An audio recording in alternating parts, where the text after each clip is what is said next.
All right, so the RSS on the day of its centenary celebrations find itself bang in the middle of a political controversy. And joining me for a political face-off this evening is Anshul Abhijit from the Congress spokesperson, National Spokesperson Congress, and the National Spokesperson of the Bharatiya Janata Party, Sanju Verma. Each of you are going to get 2 minutes each to put your point forward. I want to begin with Anshul Abhijit. Anshul Abhijit, what is the real problem of the Congress? You might have an ideological fight where the RSS is concerned, but having said that, on the issue of Bharat Ratna, there have been very contentious, names that were awarded the Bharat Ratna. The BJP might say when the Congress was in power. How is the Congress questioning that, where the RSS and the BJP wanting, or some members of the BJP wanting the Bharat Ratna to go to Mr. Hedgewar? The entire credibility of the Bharat Ratna will completely be diluted if this happens. Whatever the views on different leaders, I will just tell you the Congress's view on the RSS, a quick biography of it. It's a 100-year-old political, sociological, cultural project. It's not simply a cultural project. It has worked tirelessly towards undercutting what we value the most, democracy, secularism, social justice, and most of all, gender equity as well. As far as social justice goes, well, we all know very well that the RSS has always been opposed to reservations. That has been said timelessly. Again, Mohan Bhagwat said that reservations should be reviewed. There's been lateral entry. NCRT books, references to caste discrimination have been removed from there. It was opposed to reservations in the First Amendment itself. So people who've come out of the RSS ranks have said that it's highly discriminatory in practice. Of course, it's patronizing at best in its complete rhetoric. And as far as gender goes, well, it was opposed to the Hindu Code Bill, which was meant for liberalizing the status of women. It went against that. And in fact, it had a march to parliament against it. So much talk about emancipation of Muslim women. It's never done that to Hindu women until the parliament itself made laws. This is for a matter of record. And as for demonization of minorities, well, it knows how to do that the best, right? It's turning that into some kind of invasion, a language of civilizational warfare, all this time trying to make the majority feel insecure. Having more children, that's what they said. That's what Mr. Mohan Bhagwat said in his latest speech. Have more children because there's a gross asymmetry going on. So this demographic metric has also entered the picture. And as for nationalism, well, what can I say? Let me answer to the Prime Minister. It had no role in the freedom movement. It hated the Constitution. It hated the national flag. And it hero worshipped Hitler. Abhijit, Anshul, I believe your time is up, sir. I'll circle back to you. Allow me to come back to you. Your 2 minutes is over. The fader is going to go down. Nobody's going to quite hear you. I want to go to Sanju Verma on this. And Sanju Verma, the fact is, the BJP has been the biggest critique of the UPA years and the Bharat Ratna awardees during that time, many of them that you continue to rake up in conversations even today. What's so wrong if the Congress wants to oppose the fact that why should Bharat Ratna be given to Mr. Hedgewar, number one. Number two, to find place in now textbooks. It's starting with the national capital, Delhi, where the Congress in its own right is correct because the RSS really had nothing to do with the freedom struggle. And that has been the tenet of at least, where it comes down to organizational roles where the freedom struggle of India is concerned. Preeti, let me make a couple of things clear. Whether Mr. Hedgewar will be given Bharat Ratna or not, time will tell. But let your audience know this. Nehru gifted himself a Bharat Ratna in 1955. Indira Gandhi gifted herself a Bharat Ratna in 1971. And guess what?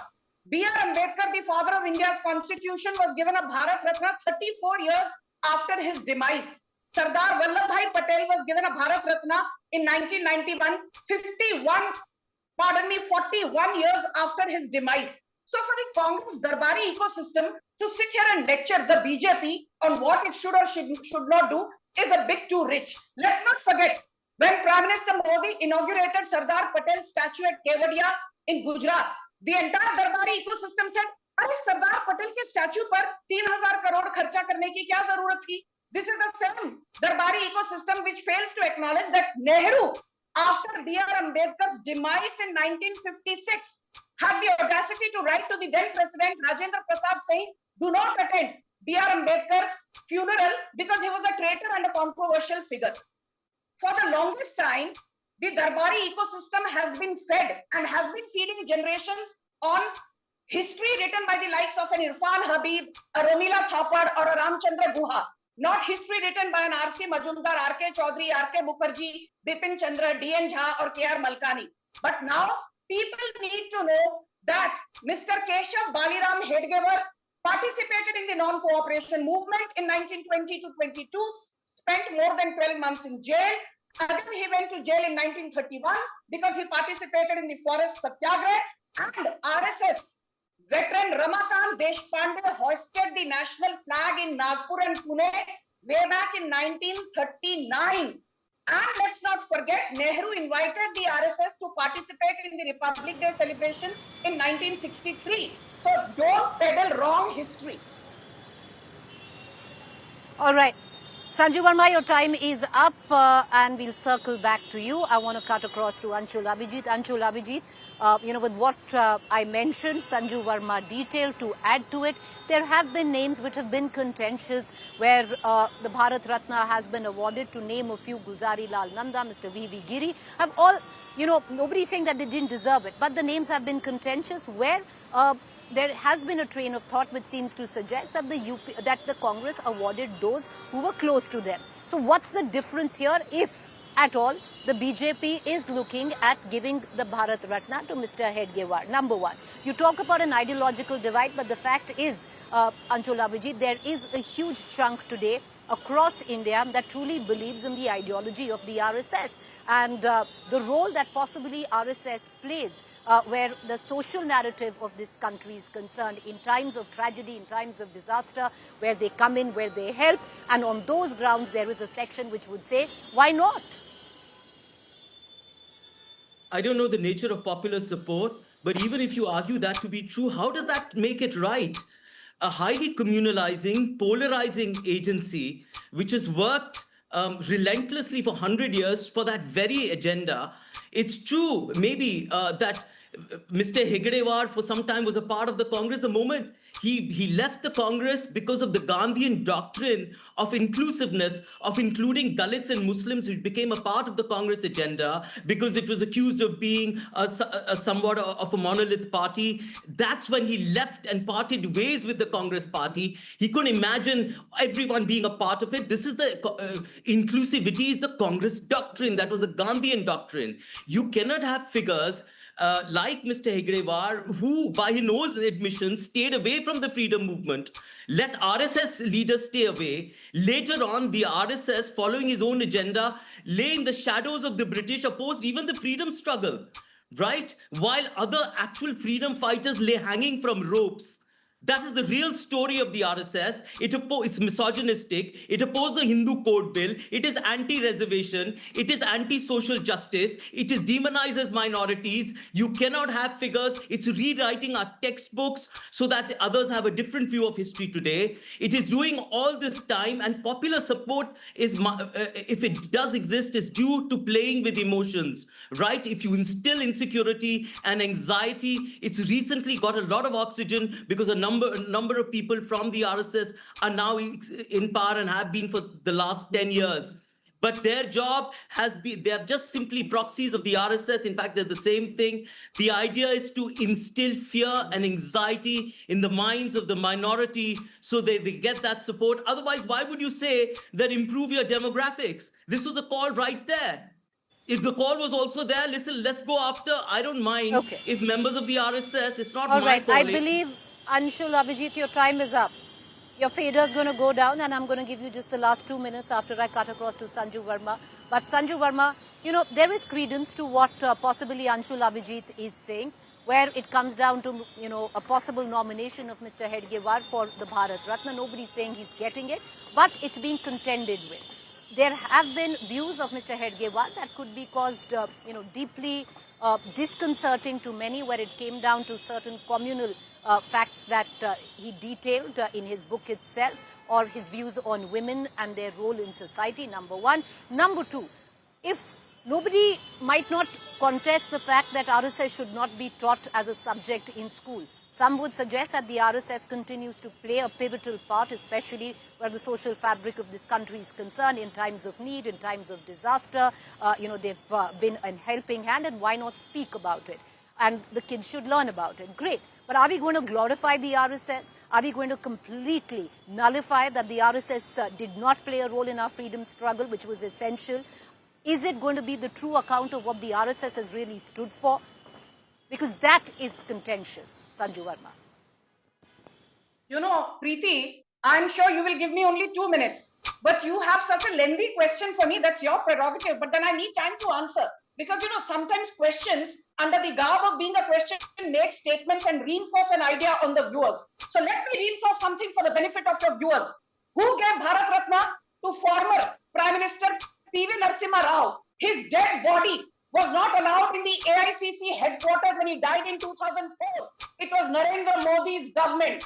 Who gave Bharat Ratna to Chaudhry Charan Singh, who has been hailed by many as the beacon of farmers' rights? Congress सिर्फ जय जवान जय किसान के नारे लगाती है, but कुछ किया चौधरी चरण सिंह के लिए? मोदी गवर्नमेंट gave चौधरी चरण Singh a Bharat Ratna. Who gave Bharat Ratna to Pranab Mukherjee, a congressman for the longest time who was not even given a decent farewell after his demise? It was the Modi government who gave Bharat Ratna to Pranab Mukherjee. Modi government who gave Bharat Ratna to the likes of Bhupen Hazarika. Modi government that gave Bharat Ratna to the likes of Karpuri Thakur. Modi government that gave Bharat Ratna to the likes of M.S. Swaminathan.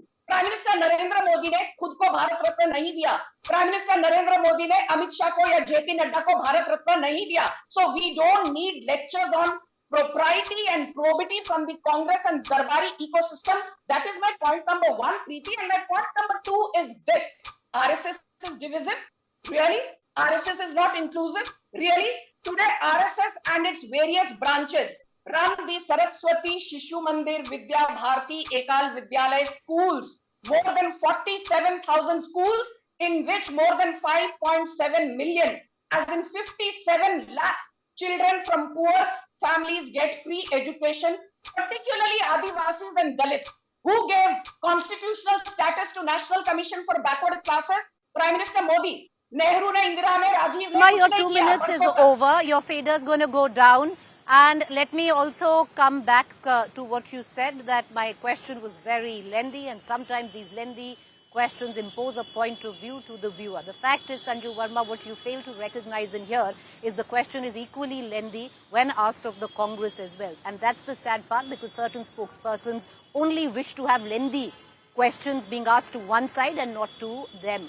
So in this show, lengthy questions full of facts will be asked either sides of the divide, whether you like it or not. You wanted more time, here you have it. Two of you, both Anshul Abhijit ji and Sanju Verma ji, is going to get 2 minutes each to put their points forward. Anshul Abhijit, your 2 minutes start now, and there is, there is a point which not just Sanju Verma, which many make today. You have used, which is not you, sir, the Congress party over the years, especially in the 80s and the 90s and the early 2000s, has used the Bharat Ratna to, give it to those who were close to them, and possibly maybe, not all, but quite a few of them, not who warranted the Bharat Ratna. So that charge does hold true, Anshul Abhijit, when you are being asked that today. Preeti, no Bharat Ratna can have perfect acceptability cutting across all sections. This is not some utopia. There will be contention, there will be critique, there will be people for it, there will be people against it. But we are certainly against those people, and I've given you endless reasons why such polarizing figures, such communal figures, people who have not contributed in a wholesome way to the polity, to the democracy, to the freedom movement should be given that honor. Others you can contest. We can have a lengthy debate about each one of them. I don't mind. Let's take them up one by one. But I have another one, and that too, such a highly polarizing figure. Look, what the RSS is essentially known for, first of all, they want to make a monolith society of majoritarians. They are co-opting in a highly patronizing way all caste Hindus and then those who have been outside the caste hierarchy into it, and claiming that such magnitude magnanimity in this.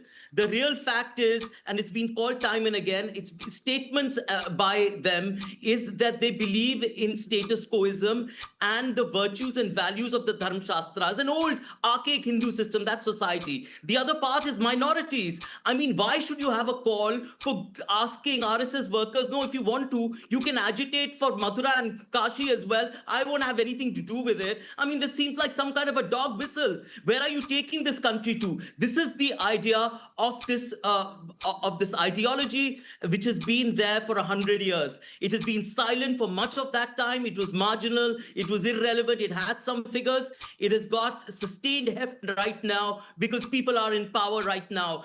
We are not going to allow this to happen. If they do it, well, we are certainly going to oppose it tooth and nail. This will be a highly combative and polarizing move.